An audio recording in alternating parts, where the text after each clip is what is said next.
Bilang pagdiriwang ng 28th Pabirik Festival sa bayan ng Paracale, masiglang ipinagdiwang ng mga mamamayang Paracaleños ang pagbubukas ng selebrasyon sa pamamagitan ng pagsasagawa ng Grand Opening Parade at Opening Salvo nitong Enero 25 ng taong kasalukuyan sa kalakhang bayan ng Paracale at gininto ang bulwaga na pinangunahan ni Mayor Romeo Moreno, Vice Mayor Zaldi Moya, kasama ang sangguniang bayan members, municipal tourism staffs, mga kawani ng pamalaang bayan, mga barangay officials at iba pang mga individual. Bahagi rin ng makulay, magarbo at matingkad na pagbubukas ng selebrasyon ay kasama sa mga tampok na gawain ng Drum and Lyre Competition at ang CAT Parade kalakip ang Silent Drill Competition nito.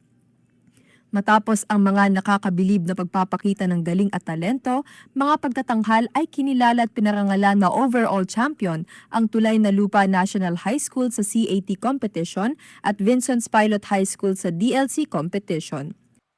Ang pagdiriwang ng Pabirik Festival ay hindi lamang isang selebrasyon at pagbibigay-pugay sa kayamanan ng ginto ng bayan, bagkus ito ay isa ring tradisyon upang mapanatiling mayabong at mayaman ang sariling kultura ng Paracale at maisalin ito sa mga susunod pang henerasyon. Sa pamagitan nito ay nabibigyan ng halaga ang sakripisyo, tiyaga at pagkakaisa ng mga mamamayan na humubog sa pagkakakilanlan ng bayan. At ito ang kaganapan sa lalawigan ng Camarines Norte. Ito si Marifel Fernandez mula sa Provincial Information Office, naghahatid ng serbisyong alay sa Diyos, alay sa bayan.